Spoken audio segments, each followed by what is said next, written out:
Bruno Orelha aqui no Early Access de M21, concedido carinhosamente pela Wizards of the Coast. Esse aqui é o primeiro deck que eu vou testar hoje, o UW Self Bounce.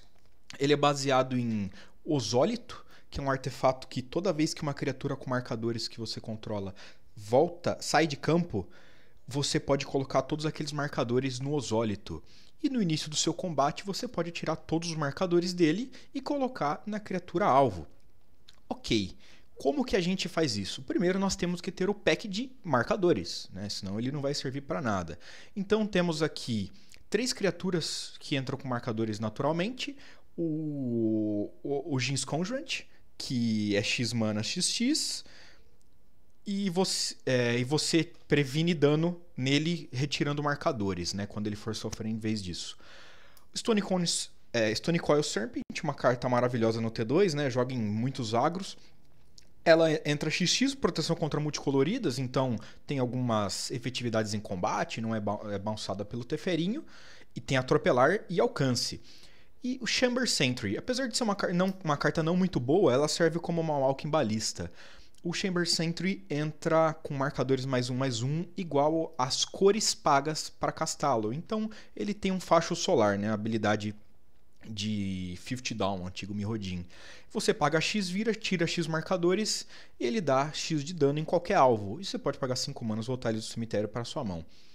O Bendik Biomancer, que ele tem adaptar 1 e toda vez que um ou mais marcadores são colocados nele, você dá um draw e descarta uma carta. Apesar de não ser um card advantage, é um card filtering. Então, essas tricks de ficar passando marcadores são muito boas, porque você fica filtrando a mão toda hora. O deck tem poucos terrenos, você quer descartá-lo. Gird for Battle, uma mana branca, coloca um marcador +1/+1 em cada uma de 2 criaturas alvo. Serve tanto para melhorar suas criaturas, quanto para ter essas interações de marcadores. Aqui em M21, nós ganhamos o Barin, que apesar de não ter flash, né, por efeito ele seria muito bom se tivesse flash. Ele é um 2/2 por 3 manas. Quando ele trijogo, você volta uma criatura ou Planeswalker alvo para a mão do seu dono. Pode ser sua ou de um oponente. E no início da sua end step, se uma permanente voltou para sua mão vindo de jogo, você dá um draw. Então ele é muito bom porque ele serve como um antigo Reflector Mage. Ele tira Planeswalkers, mas ele também serve para trigar o seu Ozolito, para resetar as criaturas, né? Você pode fazer um Ojin's Conjurant no primeiro turno e logo em seguida você vê que tá meio fludado. Então você dá bounce nele mesmo ou na Stone Coil Serpent e refaz ilhas gigantescos.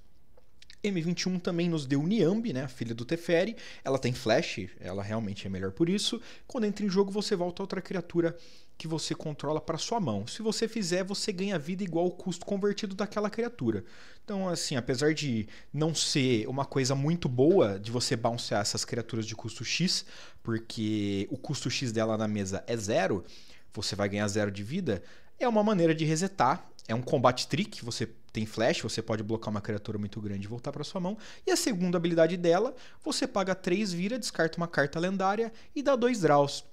Então, como temos Ozólito, outras cópias de Niambi, Barin,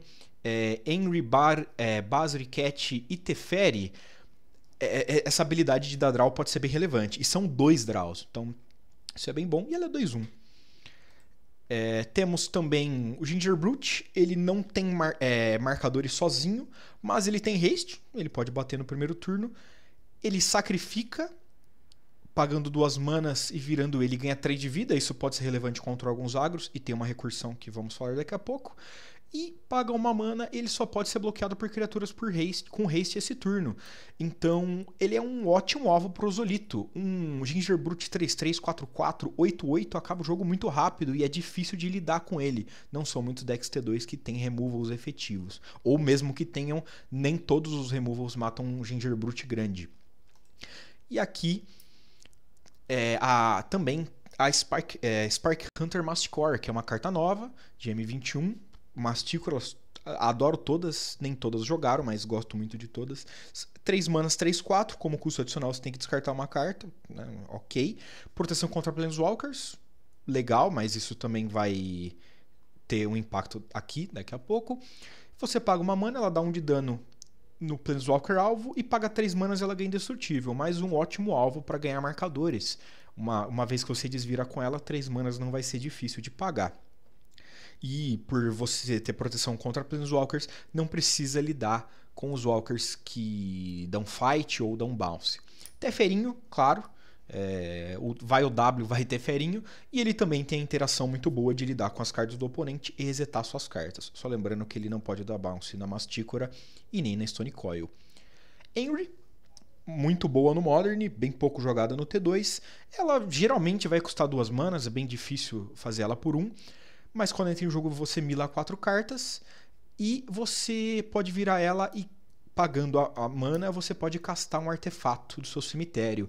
Então o Gingerbrute vira todo turno 3 manas, casta um 1 que pode blocar, virar, sacrificar, pagar, ganhar 3 de vida, pode fazer Osólitos que foram descartados ou destruídos, Stone Coil Serpent e Chamber Sentry mais vezes. Então a Henry é a recursão e também a Mastícora, se ela for milada, destruída ou descartada, pode voltar.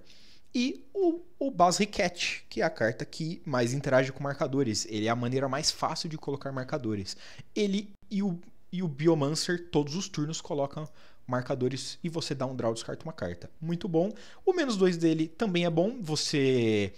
Toda vez que você for atacar com uma criatura não token esse turno, você coloca aquela quantidade de tokens 1/1 soldado atacando. Como esse deck tem bastante criatura leve, é bem fácil fazer 3 ou 4 tokens. Além das criaturas que podem já estar grandes.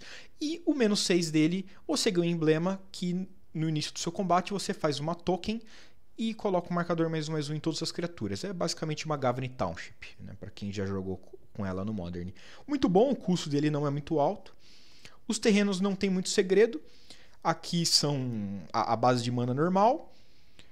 As Utility Lands, que eu sempre gosto de um castelo, principalmente para decks agressivos, né? Você exaure suas manas bem rápido e depois não tem muito o que fazer. O castelo é um ótimo mana sink.